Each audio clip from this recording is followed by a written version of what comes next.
Imagine you ask your wife if she'd like to go to the beach on Saturday, and she says yes, sounding excited to build sandcastles. But when Friday night rolls around, you remind her to pack her swimsuits, and she tells you she never agreed to go to the beach, insisting she hates sand. You're certain she agreed, but as she keeps denying it, you start doubting your memory and end up thinking you must have been wrong. That's gaslighting. It's when someone makes you question your own memory, perception, or sanity.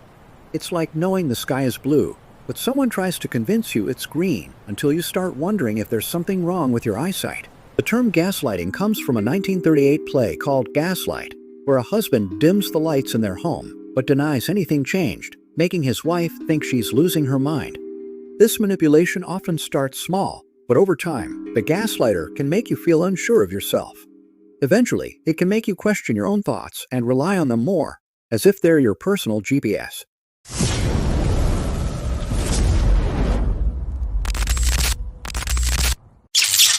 Guilt tripping is when someone hands you a big load of guilt and expects you to carry it for them. This tactic is about making you feel responsible for their feelings, as if it's your duty to fix things. For example, if you've been busy at work and haven't had time to call a friend, instead of just saying, "I miss you," they might say, "I guess you're too busy for me now." This makes you feel like a bad friend, even though they could have just been open about their feelings. At its core, guilt tripping is about control. They want to influence your actions, not by saying what they need directly, but by making you feel guilty. This tactic works because we naturally want to avoid letting others down. It's like being in an emotional gym where you do all the heavy lifting. Over time, you feel emotionally drained without gaining anything from the relationship. Love bombing. Imagine getting flowers one day, a cake the next, then a new car the following week, all from someone who says you're the best person they've ever met. Love bombing feels like you're on a whirlwind ride, with someone showering you with affection. They tell you that you're the one, give you gifts, and make you feel like the star of a romantic movie. But love bombing has a hidden motive. It's about overwhelming you with affection, so you start craving their approval. The person may suddenly pull back, and now you're chasing the high of that early attention, giving them control over your emotions. This tactic is often used to create an emotional bond quickly, but the connection is more about control than real love. Before we go to the next technique, I should say that it took me 10 hours to make this video, so please give me motivation and encouragement by liking and subscribing. Silent treatment. You think things are good with a friend, even though you had a small disagreement over pizza last time. But suddenly, they stop texting or liking your posts. They're giving you the silent treatment. This is when someone withdraws communication as a form of control. It's like a chess game where one player just stops moving, leaving the other person in confusion and desperate for a resolution. Most people feel uncomfortable when there's silence in a relationship, which can lead you to apologize or try to fix things, even if you weren't in the wrong. The silent treatment can be damaging because it leaves one person with all the power and the other feeling off balance and confused. Triangulation. Imagine a triangle with you, a friend, and another person. Your friend drags a third person into an argument between the two of you, creating a situation called triangulation. For example, if you and a friend disagree, they might bring in another friend or coworker to back them up. Now, it's not just between you and them. It feels like you're up against a team. Triangulation creates a power imbalance by turning a two-person issue into a three-person drama.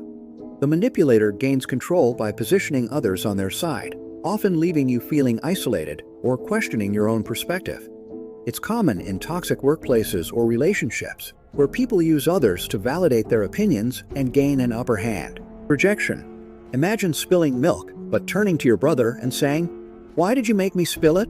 Projection is when someone takes their own feelings or actions and shifts the blame onto others. It's like playing a game of hot potato with their emotions, passing off their guilt or insecurities to someone else. In relationships, projection can look like someone who's feeling insecure, accusing their partner of jealousy. It's a way for them to avoid facing their own feelings by pushing them onto you instead. By blaming others, they protect their ego and avoid dealing with uncomfortable emotions like jealousy or guilt. Blame shifting. Blame shifting is when someone dodges responsibility by putting the blame on someone else. Instead of owning up to a mistake, they'd rather make you think you're at fault. For example, if someone forgets a task, they might say, "Well, I would have remembered if you reminded me." This tactic can make you start questioning yourself, even if you did nothing wrong. People often blame shift to protect their ego or avoid consequences, twisting the story so they seem innocent. It turns what could have been a simple resolution into a confusing blame game where accountability is lost. Playing the victim. When someone makes a mistake but doesn't want to own up to it, they may start playing the victim. Imagine someone caught doing something wrong, but instead of apologizing, they share a story about their tough life, making you feel sorry for them. This manipulation plays on empathy, which most people have naturally. They want you to feel bad for them and overlook their actions.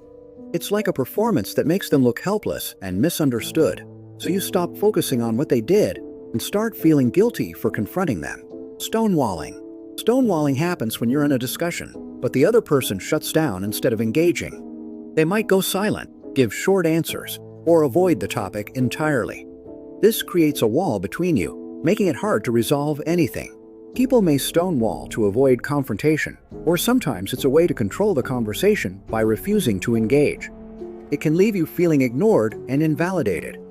Stonewalling might seem like a way to avoid conflict, but it often makes things worse by blocking communication, leading to frustration and resentment. Mirroring.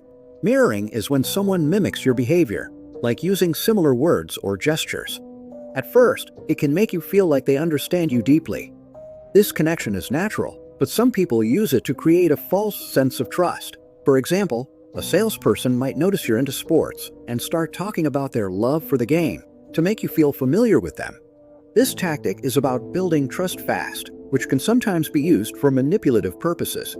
True connections aren't built by mimicking, so it's important to be aware if it feels like someone's mirroring you too much.